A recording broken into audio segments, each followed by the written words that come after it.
Je pensais que le plus dur dans le divorce de mes parents était la solitude, mais rien n'aurait pu me préparer au secret que j'ai été forcée de garder, celui qui pourrait tout détruire. Je n'aurais jamais imaginé que ma famille finirait ainsi. Après le divorce, il semblait que tout s'écroulait. Mon père et moi n'étions jamais vraiment proches, et quand il s'est remarié, j'ai espéré que cela améliorerait les choses. Pendant un temps, ce fut le cas. Notre nouvelle demeure semblait paisible et j'ai pensé que nous avions enfin laissé le passé derrière nous. C'est alors que ma belle-mère est entrée en scène. Au début, elle était tout ce dont nous avions besoin. Attentionnée, amusante et toujours prête à écouter. Mon père, un bourreau de traite et au travail, n'était pas souvent là, mais elle compensait son absence. Du moins au début. J'essayais encore de m'habituer à sa présence, cherchant ma place dans cette nouvelle dynamique familiale. Elle s'enquérait de moi et m'interrogeait sur ma journée pendant que mon père était parti. C'était agréable, presque comme avoir à nouveau une figure maternelle, un changement d'atmosphère. Mais les choses ont commencé à changer. Sa manière de me regarder a pris une direction différente. Sa main restait sur la mienne un peu trop longtemps, ses conversations sont devenues plus personnelles. Il ne fallut pas longtemps avant que je comprenne que ce n'était pas normal. C'était quelque chose de bien plus dangereux. Au début, cela semblait innocent. Elle et moi avons commencé à passer plus de temps ensemble car mon père n'était presque jamais à la maison. Il travaillait de longues heures et voyageait souvent pour affaires, nous laissant seuls dans la maison pendant des jours. À l'époque, je n'y prêtais pas attention. Je pensais qu'elle essayait simplement de créer un lien. Nous nous asseyions sur le canapé après le dîner, regardant des films ou discutant de la vie. Elle riait à mes blagues et se confiait sur la difficulté d'être mariée à quelqu'un de rarement présent. J'écoutais, incertain de la réponse à donner, mais flattée qu'elle me fasse confiance. Au fil des semaines, les petits moments se sont accumulés. Elle me frôlait d'une manière qui semblait intentionnelle. Quand nous étions seuls, son ton changeait et elle parlait de son isolement, de la façon dont mon père ne lui prêtait plus attention. Les compliments sont devenus plus fréquents aussi. Elle disait que j'étais plus mature que la plupart des garçons de mon âge ou que je ressemblais à mon père quand il était plus jeune.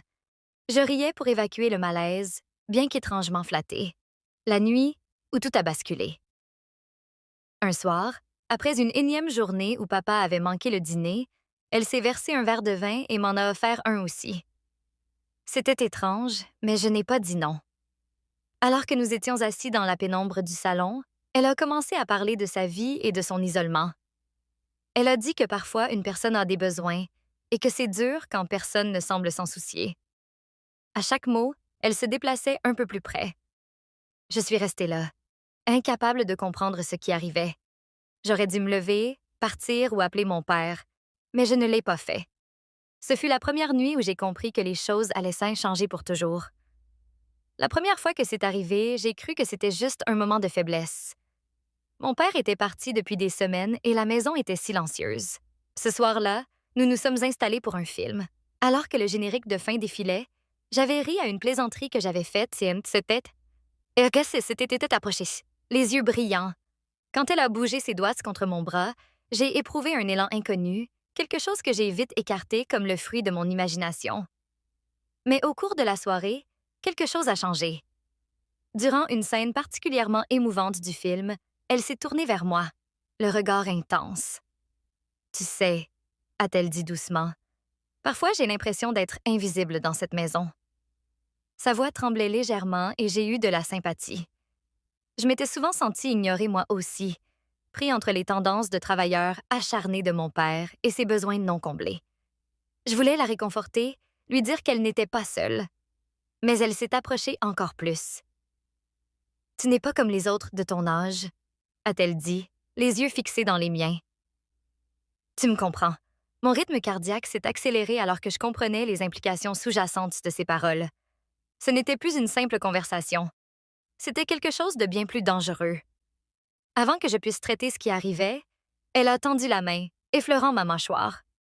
J'aurais dû reculer, lui dire d'arrêter, mais je suis restée immobile, déchirée entre la peur de franchir une ligne et le désir irrésistible d'avoir un lien avec quelqu'un qui semblait comprendre mes difficultés. Comme si elle sentait mon hésitation, elle s'est approchée davantage. « C'est bon », a-t-elle chuchoté d'un ton complice. « Cela peut être notre petit secret. Sa façon de dire secret m'a donné des frissons. À ce moment, toute pensée rationnelle s'est évanouie. Mon instinct me criait de m'éloigner, d'appeler à l'aide, mais quelque chose en moi aspirait à sa validation. Je voulais être vue, être considérée. Cet instant a effacé la limite entre le bien et le mal. J'étais pris dans un tourbillon d'émotions, confusion, culpabilité, excitation, le tout enveloppé dans un seul acte imprudent qui allait tout transformer. Le conflit grandissant. Après cette première nuit, j'avais espéré que cela resterait une erreur passagère, une faute à oublier. Au lieu de cela, notre relation s'est approfondie de manière que je n'avais jamais prévue, se transformant en une série de rencontres chargées de tensions et d'accords tacites. Chaque fois que nous nous trouvions seuls, l'air était lourd d'attente. Elle est vite devenue habile pour créer des occasions d'être ensemble. Chaque fois que mon père était absent, elle suggérait nonchalamment de regarder un film ou de préparer le dîner ensemble. Un après-midi, la maison était si particulièrement calme, et elle m'a appelée dans sa chambre sous prétexte d'avoir besoin d'aide pour ranger des affaires. Quand je suis entrée et que la porte s'est refermée derrière moi, une décharge d'adrénaline m'a traversée. Je savais que nous franchissions une limite, mais l'attrait de sa présence était impossible à ignorer. À cet instant, je me sentais à la fois vivant et terrifié, pris dans un chaos émotionnel que je ne pouvais contrôler. Alors que je me tenais là, la réalité de la situation a commencé à poindre. La porte était close, et il semblait qu'une barrière avait été érigée entre nous et le monde extérieur, nous séparant des conséquences de nos actes. J'entendais mon cœur marteler, un battement frénétique qui faisait écho à mon conflit interne. Une partie de vue voulait faire demi-tour, fuir ce chemin risqué, mais une autre partie était attirée par elle. Elle s'est tournée vers moi, les yeux pétillants. J'ai juste besoin d'aide avec ces cartons, a-t-elle dit d'un ton léger, mais avec une intensité sous-jacente. Alors qu'elle désignait le désordre dans la pièce, je voyais la manière subtile dont elle m'observait, jaugeant mes réactions. L'air était pesant, chargé de tension, et j'ai compris qu'il ne s'agissait pas seulement de rangement. C'était un jeu. Quand je me suis approchée des cartons, elle s'est placée tout près. J'étais hyper conscient de chaque centimètre entre nous, et quand elle a frôlé mon bras, une étincelle a jailli. « Tu es si serviable », a-t-elle dit d'une voix basse et invitante. « Je ne sais pas ce que je ferais sans toi. » À ce moment, tout le reste a disparu. La culpabilité, la peur, tout a été éclipsé par la force brute de l'instant. Je me suis surpris à me pencher en avant, poussé par un élan auquel je ne pouvais résister. Mais alors que nous nous rapprochions, une voix persistante dans ma tête hurlait que ce n'était pas bien. Je trahissais mon père, l'homme qui avait tenté de nous construire une vie après le divorce. Je me suis écartée, luttant pour retrouver mon souffle. « Nous ne devrions pas faire ça », ai-je murmuré, la voix tremblante trahissant le conflit en moi. Le fait point de rupture. Alors que les jours devenaient des semaines, le frisson de nos rencontres secrètes est devenu un feu dévorant. J'ai commencé à remarquer des changements subtils chez mon père. Il rentrait plus tôt du travail, sentant que quelque chose n'allait pas. Son inquiétude pesait sur moi comme un poids, un rappel constant que nos actions ne nous touchaient pas seulement nous, mais aussi la personne qui nous aimait tous les deux inconditionnellement. Un soir, après une autre rencontre tendue, je suis retournée dans ma chambre, l'esprit en ébullition. Je savais que je devais affronter la réalité de ce que nous faisions.